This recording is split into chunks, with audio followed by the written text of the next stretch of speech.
Vamos abrir o noticiário aqui, olha, narrando uma cena surreal que teve como cenário o reduto dos Ferreira Gomes no interior do Ceará, a cidade, mais especificamente na cidade de Sobral. Vini, vamos lá. Desde o começo, o que aconteceu? Quando eu vi aquela imagem, eu falei, peraí, o que é isso aí? É a cena de um filme dantesco, uma coisa... Uma loucura. Mas não, era uma cena da vida real, meu camarada. Envolvendo um personagem importante da política brasileira. Não, nada a ver, irmão. O senador Cid Gomes, que está licenciado justamente por causa das eleições municipais que vão ocorrer esse ano. Mas antes, Edgar, antes da gente passar todo o cenário do que aconteceu, deixa eu já passar o estado de saúde do Cid Gomes.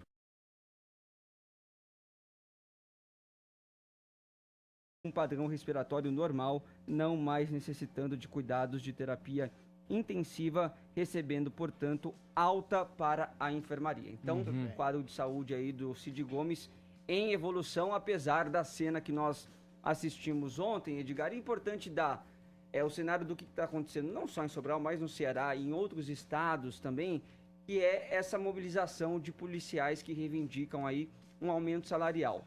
De fato, no Ceará, por exemplo, Edgar, o salário dos policiais é um salário muito baixo. Eles ganham por volta aí de R$ 3.400, e agora até o governador do Ceará, o Camilo Santana, está fazendo uma proposta aí para que seja ajustado até R$ 4.500 até 2022.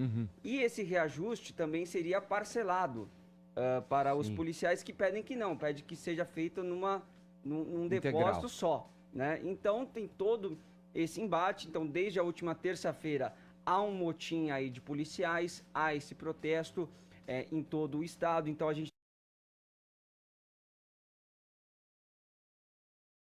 E o senador Cid Gomes, da família Gomes, né? Ele, o irmão mais novo deles é prefeito de Sobral. Ele estava em viagem, foi sabendo da situação, tomando conhecimento da situação, ele foi direto a Sobral fazer esse enfrentamento contra os policiais. Num primeiro momento, Edgar, com a intenção de convencê-los a desistir dialogar ali, não é? daquela Fazer paralisação, que é o que a gente vai ver no segundo vídeo agora, onde ele pega um megafone e dá 5 minutos para que esses policiais parem a greve. Vamos ver. Vamos ver.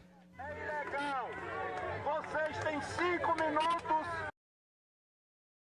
para pegarem os seus parentes, as suas esposas, os seus filhos, calma, e sair daqui em paz. 5 minutos, nenhum a mais. Você não tem autoridade para fazer esse tipo de coisa. Me solte. Bom, então você percebe, né, Edgar, que um dos policiais ali fala, você não tem autoridade para fazer esse tipo de determinação. Ele retruca, fala, você está preso. Depois dessa confusão, não contente em tudo que estava ali acontecendo, o senador Cid Gomes resolve, então, pegar uma retroescavadeira. Montar uma retroescavadeira. Pilotar a retroescavadeira e partir para cima deste bloqueio que estava sendo dividido ali por um portão. E aí a cena que muita gente já viu, mas nós vamos repetir aqui no Morning Show, do momento em que ele fura o bloqueio e acaba sendo atingido por 2 tiros. Vamos ver também. Olha lá. Então empurra o portão, né? O portão se desmonta e aí, neste momento, o senador acaba sendo atingido pelos 2 tiros. A gente vê os vidros ali estilhaçados da retroescavadeira.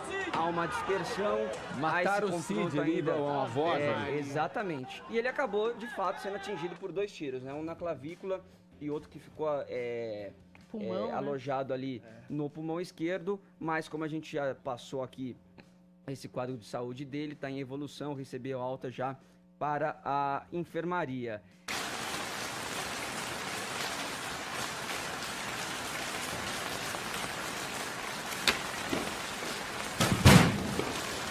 Edgar, e aí as reações, né, com relação ao que aconteceu. O deputado federal Eduardo Bolsonaro, pelo Twitter, Edgar, disse o seguinte: tentar invadir o batalhão com uma retroescavadeira e é alvejado com um projétil de borracha. É inacreditável que um senador da República lance mão de uma atitude insensata como essa, expondo militares e familiares a um risco desnecessário em um momento já delicado. Não foi borracha, né? Porque no início ali da... Chumbo. da notícia, Adriles, até estava sendo aventado que o senador tinha sido baleado por tiros de borracha, depois a informação não foi confirmada, era de arma de fogo mesmo.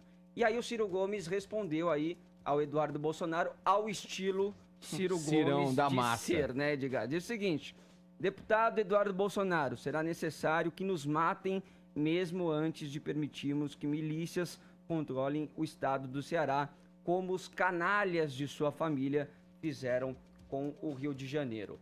O Carlos Bolsonaro também, outro filho do presidente Jair Bolsonaro, também fez um comentário pelo Twitter dizendo que democraticamente estou desarmado, mas vou passar com um trator em cima de você.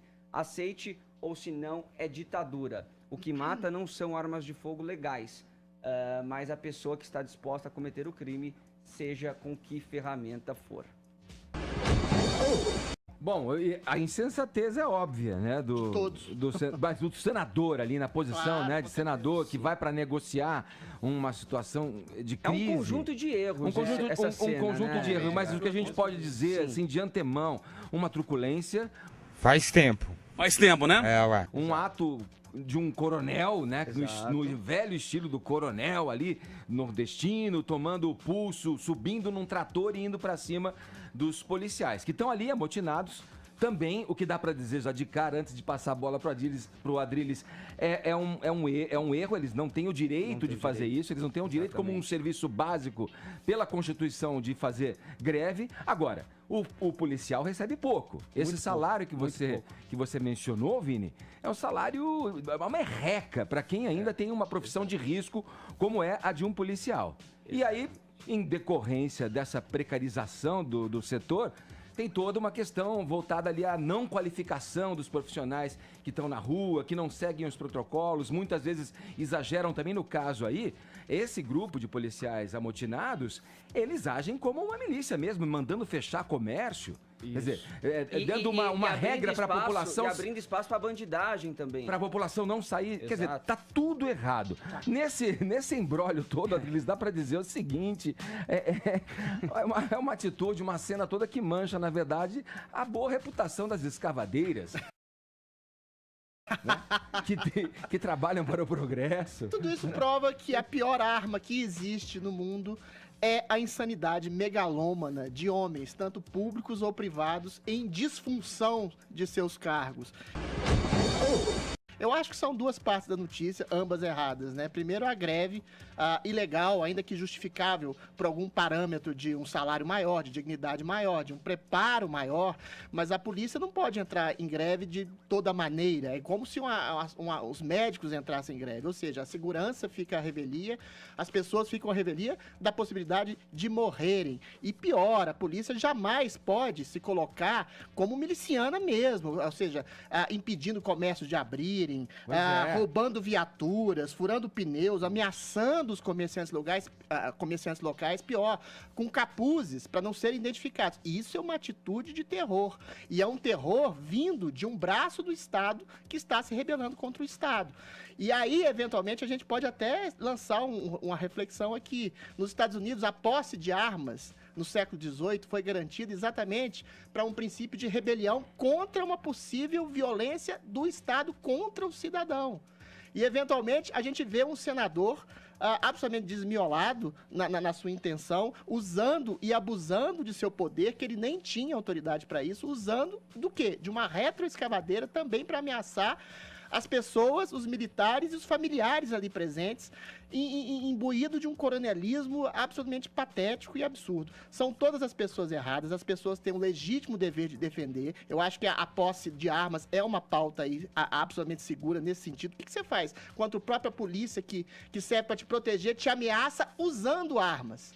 Aí vem um senador e usa exatamente uma retroescavadeira de maneira irresponsável, usando uma autoridade que não tem, para imprimir risco de vida às pessoas, colocando a própria vida em risco. Ou seja, parece um faroeste, um western, e suscita uma série de discussões em relação à possibilidade de defesa do próprio cidadão contra a rebelião do próprio Estado. Enfim.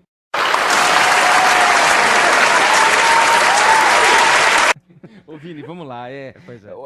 Reunido com o presidente Bolsonaro ontem, o ministro da Justiça, Sérgio Moro, da Segurança Pública, Sérgio Moro, sim, saiu correndo de uma reunião e já enviou tropas federais para o Ceará. Exatamente. Né? Para que se tomem as medidas cabíveis, de segurança, necessárias aí, para a proteção da população. A primeira tropa deve chegar hoje por volta das 2 horas da tarde. E essa já é a segunda ação conjunta que o governo do estado do Ceará, governado pelo Camilo Santana do PT, faz com o Ministério da Justiça e Segurança Pública, comandado pelo Sérgio Moro. Você vai se lembrar, Edgar, que no ano passado, no início do ano, também tomado ali pelas facções criminosas, né? O Sérgio Moro enviou também a Força Nacional para o Ceará para fazer essa contenção aí e ajudar na segurança do Estado. E foi um modelo que aconteceu já no Espírito Santo, você lembra, Vini? Também. Foi o que, o ano passado, se eu não estou enganado, em 2018 talvez, quando os policiais do Espírito Santo também entraram em greve, com familiares também fazendo escudos ali de proteção e se negando a sair, né, do quartel. A maneira, a técnica, a tática, né, para esse motim, para essa paralisação foi idêntica à do Espírito Santo também, com a mesma questão. Toque de recolher, comerciantes fechando lojas, bandidos aproveitando para saquear, né? E um problema muito difícil de ser resolvido, Edgar, porque por mais que essa justificativa e esse pedido dos policiais seja realmente legítimo, porque o salário deles é muito baixo pelos riscos que eles sofrem, os estados, por sua vez, estão quebrados, também não têm esse dinheiro para poder fazer este aumento salarial. Você veja, o Camilo Santana está propondo aqui de 3.475 para 4.500. Ainda assim, é muito pouco. Há outros estados nessa situação também. E, por exemplo, o governador de Minas Gerais, o Zema, ele propôs um aumento lá muito maior do que os outros estados estão propondo, e os governadores agora estão contra ele. Sim. Porque isso joga uma pressão para que eles façam o mesmo. Então, você veja que a situação é bastante complexa e delicada.